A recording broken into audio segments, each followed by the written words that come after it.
Au Sénégal, l'Assemblée nationale a adopté le nouveau code électoral. Ce dernier doit être promulgué avant le 23 juillet prochain, soit 6 mois avant les élections locales pour être dans les délais prévus par la CEDEAO.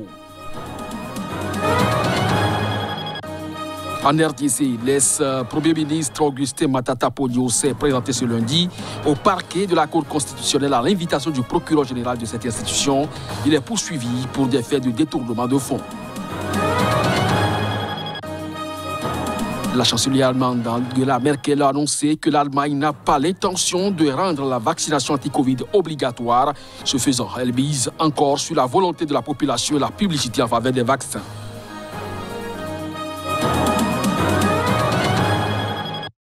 Ainsi se présente le sommaire de cette édition. Bonsoir à chacun, bonsoir à tous et bienvenue au Sénégal. L'Assemblée nationale a adopté le nouveau code électoral. Ce dernier doit être promulgué avant le 23 juillet prochain, soit 6 mois avant les élections locales pour être dans les délais prévus par la CEDEAO. Reportage. Un nouveau code électoral défendu par le ministre de l'Intérieur a été adopté ce lundi par l'Assemblée nationale du Sénégal. Le texte est issu du dialogue politique lancé en 2019 par le chef de l'État Macky Sall, avec en perspective les élections locales de janvier 2022, avant les législatives et la présidentielle de 2024. Si la majorité se félicite d'avancées majeures, l'opposition, quant à elle, dénonce un recul démocratique. L'opposition parlementaire est montée au créneau sur les articles qui excluent de fait les candidatures de Khalifa Sall, ex-maire de Dakar, et de Karim Wade, fils de l'ancien chef de l'État. Condamnés par la justice, ils sont privés de leurs droits civiques et politiques, mais pour l'opposition, ces dispositions concernant les personnes condamnées ne sont pas nouvelles. Abdou Mbaw, député du parti présidentiel et premier vice-président de l'Assemblée nationale, a insisté plutôt sur les 25 points qui ont fait l'objet de consensus. Le nouveau code électoral doit être promulgué avant le 23 juillet prochain, soit 6 mois avant les élections locales, pour être dans les délais prévus par la CEDEAO. En République démocratique du Congo, l'ex-premier ministre Augustin Matata Ponyo, devenu sénateur, s'est présenté ce lundi au parquet de la Cour constitutionnelle à l'invitation du procureur général de cette institution. Il est poursuivi pour les faits de détournement de fonds en rapport avec l'indemnisation des victimes de la zaïrisation, à savoir les étrangers qui avaient été expropriés dans les années 73 et 74. Augustin Matata Ponyo s'est présenté ce lundi au parquet de la Cour constitutionnelle à l'invitation du procureur général de cette institution. Après 5 heures d'audition, il est rentré chez lui. L'ancien Premier ministre, devenu sénateur, est poursuivi pour des faits de détournement de fonds en rapport avec l'indemnisation des victimes de la zaïrianisation, à savoir les étrangers qui avaient été expropriés dans les années 1973 et 1974. Les faits, eux, remontent à l'époque où Matata Ponyo était Premier ministre. D'autres faits de détournement liés au dossier du parc agro-industriel de Bukanga-Lonzo figurent aussi sur la liste des préventions à charge du sénateur Augustin Matata Ponyo. Le procureur de la Cour constitutionnelle a obtenu du bureau du Sénat la levée de ses immunités et l'autorisation de poursuite contre lui. L'instruction étant secrète, rien n'a été révélé sur le déroulement de cette première audition, ni sur le dossier qui a été évoqué.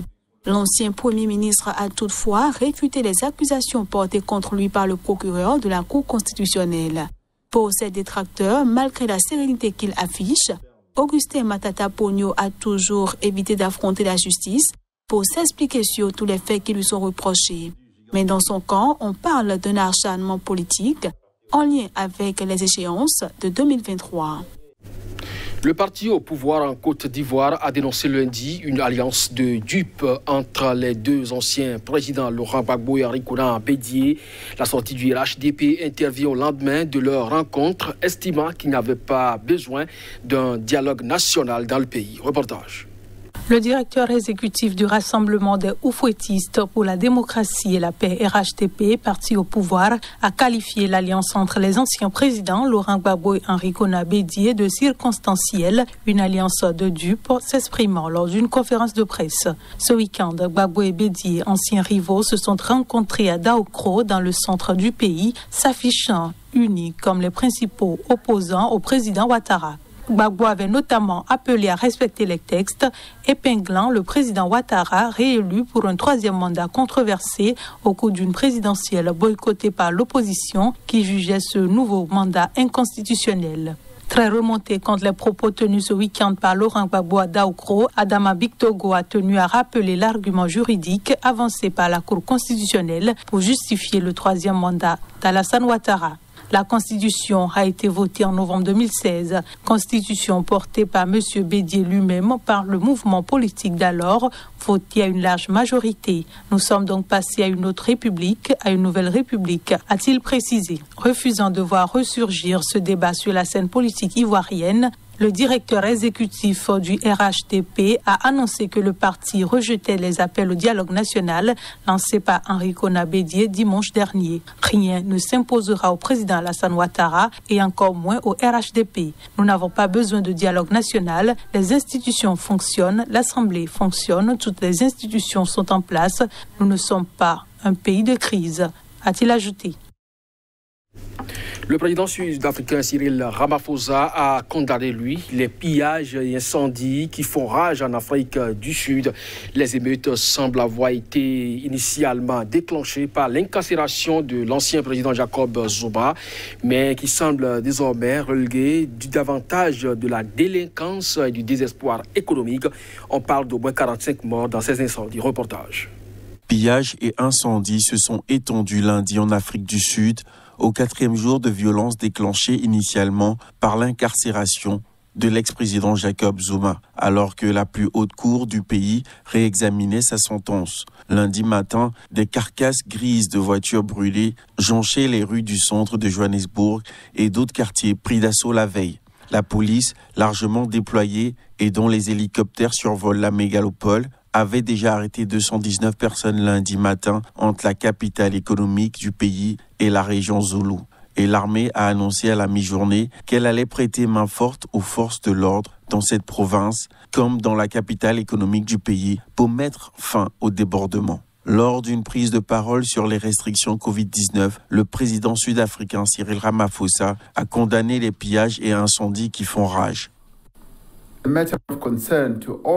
Tous les Sud-Africains sont préoccupés par le fait que certains de ces actes de violence sont fondés sur une mobilisation ethnique. Cela doit être condamné à tout prix par tous les Sud-Africains, car nous sommes une nation attachée au non-racialisme et au non-tribalisme. La télévision locale a montré en direct des scènes de commerce dévalisées par des groupes pressés, coursés par des policiers, tirant des balles en caoutchouc pour les disperser. La chancelière allemande Angela Merkel a annoncé que l'Allemagne n'a pas l'intention de rendre la vaccination anti-Covid obligatoire. Ce faisant, elle mise sur la volonté de la population et surtout la publicité en faveur des vaccins.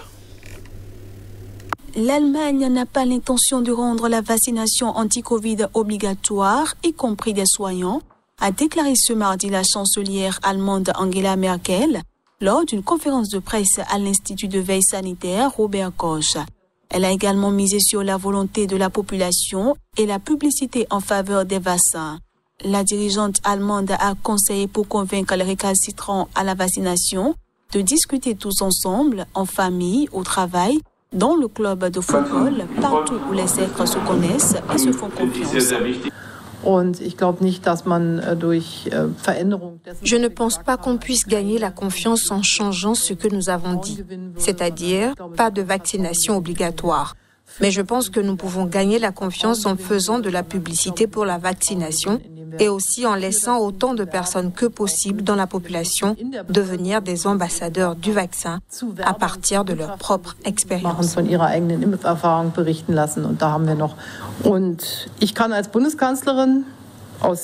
Je peux faire la promotion en tant que chancelière, avec une conviction profonde en faveur de la vaccination, et je peux aussi essayer de répondre à des questions sur le sujet. Mais je sais aussi que parfois, cela aide davantage si c'est peut-être le propre fils qui lève les doutes, si c'est une collègue qui rapporte sa propre expérience de vaccination, quand dans l'association ou dans la municipalité, on parle du pour et du contre des vaccinations.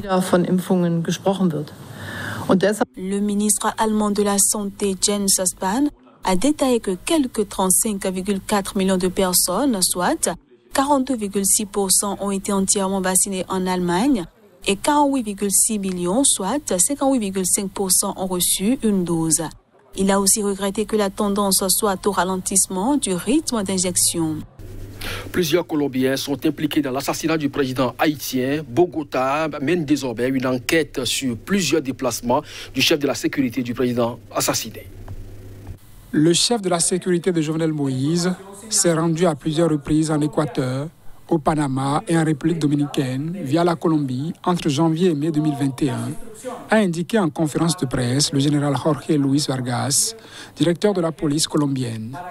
Nous savons qu'il n'a pas seulement fait escale, mais est resté quelques jours en Colombie, a-t-il déclaré, ajoutant que la police colombienne était en train de vérifier à travers Interpol les activités auxquelles Dimitri Ira s'est livré dans ces différents pays.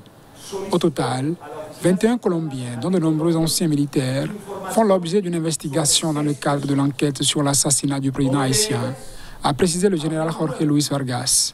3 d'entre eux ont été tués par les forces de sécurité haïtiennes et 18 ont été arrêtés, soit un total de 21, a-t-il dit. Au lendemain de l'assassinat, les autorités haïtiennes ont évoqué un commando de 28 personnes, dont 26 Colombiens et 2 Américains d'origine haïtienne. Le gouvernement colombien coopère avec Port-au-Prince pour tenter de faire la lumière sur l'assassinat de Jovenel Moïse. Pour l'heure, 17 anciens militaires colombiens ont été identifiés par Bogota, dont 15 ont quitté l'armée entre 2018 et 2020. Selon les services de renseignement, sur les 21 Colombiens identifiés, 19 ont voyagé avec des billets d'avion achetés avec une carte de crédit de l'entreprise CTU Security, une société de sécurité enregistrée à Miami. Ces personnes font partie des 21 Colombiens capturés ou qui sont morts en Haïti et qui ont voyagé de Bogota à Saint-Dominique, a précisé le général Vargas. L'enquête sur l'assassinat du président est aux mains des autorités judiciaires de Haïti. La Colombie coopère judiciairement à sa demande, a-t-il insisté. Fin de cette édition. Merci de nous avoir suivis.